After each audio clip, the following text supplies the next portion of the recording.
Jumpa kembali bersama saya, bersama Benny Bintu dan Global Sumsel TV. Saat ini kami akan meliput yang mana beberapa hari yang lalu telah terjadi OTT, operasi tangkap tangan oleh KPK terhadap Kepala Dinas PU Ogan Komering Ulu Sumatera Selatan dan 3 anggota DPRD Ogan Komering Ulu Sumatera Selatan. Ikuti liputan kami berikut ini.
Tes. Ya. Tangannya bisa.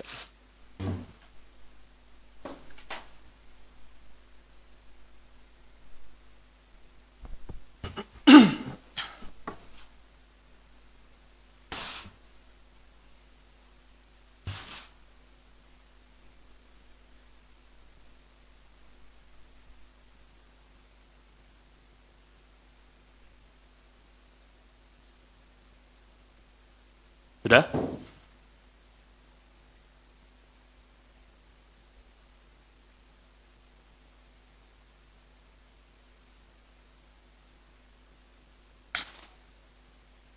Cukup ya? Oke, silakan ke ruang tunggu lagi.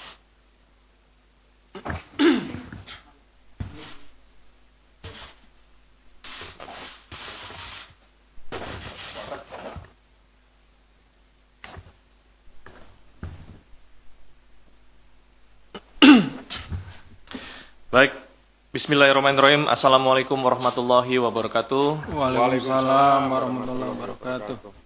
Yang kami hormati Bapak Ketua KPK Bapak Setio Budianto, Bapak Direktur Penyidikan Bapak Asep Guntur Rahayu, rekan-rekan jurnalis yang telah hadir di ruangan konferensi pers Gedung Merah Putih Komisi Pemberantasan Korupsi. Pada hari ini, tanggal 16 Maret tahun 2025, KPK akan menyampaikan rilis terkait kegiatan tangkap tangan KPK di Kabupaten Ogan Komering Ulu, Provinsi Sumatera Selatan. Untuk lengkapnya akan disampaikan oleh Bapak Ketua, waktu dan tempat kami persilakan. Baik, terima kasih Pak Tesa, yang saya hormati juga Direktur Penyidikan Pak Asep Guntur.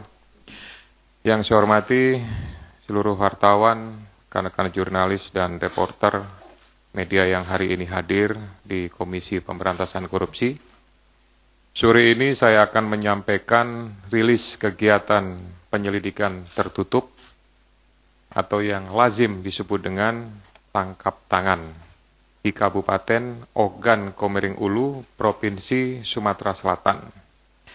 Detailnya adalah sebagai berikut, bahwa sejak beberapa waktu yang lalu, bahwa KPK khususnya di Kedeputian Penindakan dan di backup dengan kedeputian lainnya, telah melakukan kegiatan penyelidikan tertutup, atau sekali lagi lazim disebut dengan tertangkap tangan. Adapun konstruksi perkara dan kronologi kegiatan penyelidikan tertutup yang membuahkan hasil pada penangkapan terhadap beberapa orang adalah sebagai berikut. Pada bulan Januari 2025, dilakukan pembahasan RAPBD OKU tahun anggaran 2025 agar RAPBD tahun anggaran 2025 dapat disahkan. Beberapa perwakilan DPRD menemui pihak pemerintah daerah. Kemudian pada pembahasan tersebut, perwakilan dari DPRD meminta jatah pokir seperti yang diduga sudah dilakukan, kemudian disepakati bahwa jatah pokir tersebut diubah menjadi proyek fisik di Dinas Pekerjaan Umum dan Perumahan sebesar 40 miliar rupiah dengan pembagian nilai proyek sebagai berikut. Ya, jadi ini adalah perubahan ya untuk bisa merubah RAPBD yang ada di Kabupaten Oku. Untuk ketua dan wakil ketua, nilai proyeknya disepakati adalah 5 miliar, sedangkan untuk anggota itu adalah 1 miliar. Nilai ini kemudian turun menjadi 35 miliar. Hal ini disebabkan karena keterbatasan anggaran, ya, tapi untuk fee-nya tetap disepakati sebesar 20% ya, jatah bagi anggota DPRD, sehingga total fee-nya adalah sebesar 7 miliar rupiah. Nah, saat APBD tahun anggaran 2025 disetujui, anggaran Dinas PUPR naik dari pembahasan awal 48 miliar rupiah menjadi 96 miliar rupiah. Jadi signifikan karena ada kesepakatan ya, maka yang awalnya 48 bisa berubah menjadi 2 kali lipat. Kemudian saya lanjutkan lagi. Saat itu Saudara Nop yang merupakan pejabat Kepala Dinas PUPR menawarkan 9 proyek tersebut kepada Saudara MFZ dan Saudara ASS dengan komitmen fee sebesar 22%, yaitu 2% untuk Dinas PUPR dan 20% untuk DPRD. NOP kemudian mengkondisikan pihak swasta yang mengerjakan dan PPK untuk menggunakan beberapa perusahaan atau CV yang ada di Lampung Tengah. Kemudian penyedia dan PPK melakukan penandatanganan kontrak di Lampung Tengah. Ada beberapa nama perusahaan, ya, antara lain termasuk juga kegiatannya. Yang pertama untuk rehabilitasi rumah dinas Bupati, lebih kurang sekitar 8,3 M dengan penyedia CVRF. Kemudian yang kedua, rehabilitasi rumah dinas Wakil Bupati, lebih kurang biayanya adalah 2,4 dengan penyedia CVRE. Ya, kalau saya, kita serahkan keputusan ini dengan KPK ya. Jadi semenjak bergulir di hari pertama yang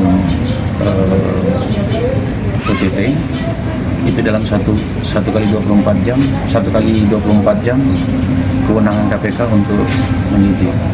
Kemudian itu nanti diperpanjang selama 20 hari kalau tidak salah untuk mengembangkan kasus ini. Jadi kalau saya menyikapi, ya kita beri keleluasan saja kepada KPK untuk membangun konstruksi penyidikan ini. Sekarang posisi Bapak Bupati di mana, Pak? Pak Bupati, ya, posisinya sekarang?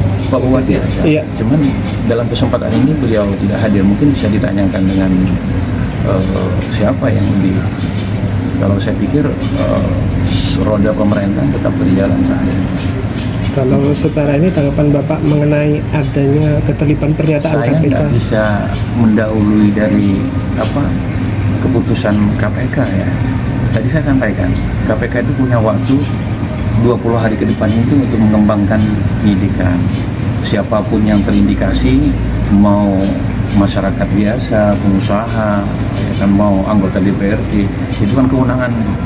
Jadi saya tidak punya kapasitas ya, terutama apalagi persoalan ini saya nggak tahu juga apa yang diungkap, karena batas pengabdian saya di Kabupaten Ogan Komering Ulu itu 16 Agustus saya selesai dari sebagai Ketua DPRD. Nah, dan pembahasan perubahan dan APBD 2025, nah saya nggak mengikuti, jadi saya nggak tahu duduk persoalannya ini di mana gitu. Makanya saya lebih meminta kepada kita semua tenang, terutama di medsos ya. Saya juga agak kecewa, mata saya dikasih apa? Foto di medsos, mata ditutup kayak apa ya?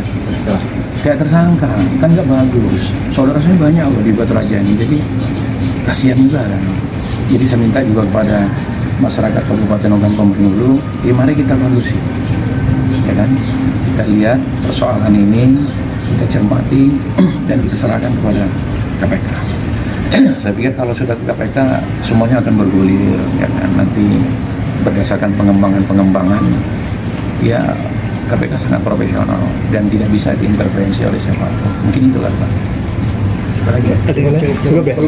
Cukup. Ya.